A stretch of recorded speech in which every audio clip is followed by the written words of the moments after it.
സംസ്ഥാനത്തെ സർവ്വമേഖലയിലും വികസനമെത്തിയെന്ന് മാറി മാറി വരുന്ന സർക്കാരുകൾ അവകാശപ്പെടുമ്പോഴും ആദിവാസി ഉന്നതികളിലെ അടക്കം ആളുകൾ നേരിടുന്നത് വലിയ ദുരിതമാണ്.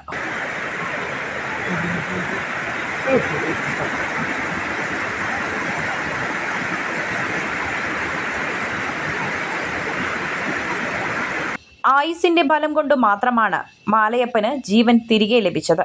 കഠിനമായ പനിയും ശരീരവേദനയെയും തുടർന്ന് അവശനായ ഇയാളെ കമ്പുകളിൽ തുണി കെട്ടി കിലോമീറ്റർ വനത്തിനുള്ളിലൂടെ ചുമന്നാണ് ആശുപത്രിയിൽ എത്തിച്ചത്.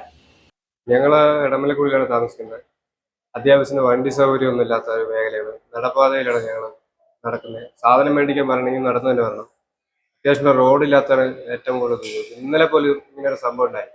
എൻ്റെ അമ്മാവന് ഞങ്ങൾ കുടിക്കാരെല്ലാവരും കൂടി ചേർന്ന് മീൻകുത്തി കൊള്ളാറ് കുടിയിലുള്ള എല്ലാവരും കൂടി ചേർന്നിട്ടാണ് ചുമന്നുകൊണ്ട് വന്നത്. തൊട്ടി കെട്ടിയിട്ട് 5 കിലോമീറ്റർ ചുമന്നിട്ടാണ് ഞങ്ങൾ ആനക്കുളം മെയിൻ റോഡിലെത്തിയത്.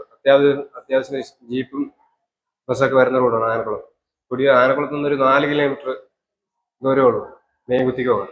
മീൻകുത്തിക്ക് അത്ര കിലോമീറ്റർ ഉള്ളൂ. ഈ വഴിയൊന്ന് ഞങ്ങൾക്ക് തുറന്നു തന്ന ബഹുമാനപ്പെട്ട ബന്ധപ്പെട്ട അധികാരികൾക്ക് വേണ്ടി. ഫോറസ്റ്റുകാർ പറയുന്നുണ്ട് ഇതിന്റെ NOC കിട്ടാത്തതുകൊണ്ടാണ് പണിയാത്തത്. അപ്പൊ NOC തരാത്തത് ബഹുമാനപ്പെട്ട അധികാരികൾ അത് കൃത്യമായിട്ട് ഒന്ന് നോക്കിയിട്ട് NOC വന്നു കഴിഞ്ഞാൽ ഞങ്ങൾ പണി തുടങ്ങാം. അത്യാവശ്യം പണിയൊക്കെ നടക്കാം. ഒരു 3 അടി പാതയെങ്കിലും ഞങ്ങൾക്ക് പണിയാം. ഇപ്പൊ NOC തരാത്തതുകൊണ്ടാണ് ഞങ്ങൾ റോഡ് പണിയാത്തത്. അപ്പോൾ റോഡ് ഫോറസ്റ്റുകാർ അങ്ങനെ അത് അനുവാദമില്ലാതെ പണി ചെയ്താൽ NOC കിട്ടാതെ പണി ചെയ്താൽ കേസായാൽ പിന്നെ അത് പ്രശ്നമാകും. അതുകൊണ്ട് പേടിച്ചിട്ടാണ് ഞങ്ങൾ പണിയാത്തത്. പിന്നെ തൊഴിലുറപ്പ് പണിയുന്നുണ്ടായിരുന്നു നേരത്തെ.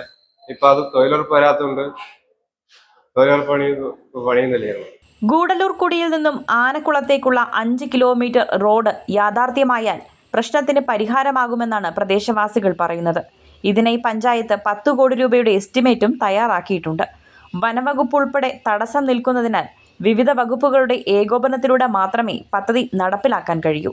സർക്കാരിന്റെ അടിയന്തര ശ്രദ്ധ ഉണ്ടായില്ല എങ്കിൽ ഇത്തരത്തിലുള്ള ദുരിതങ്ങളുടെ നേർചിത്രങ്ങൾ ഇനിയും നമ്മൾ കാണേണ്ടി വരും. News bureau, Adimali.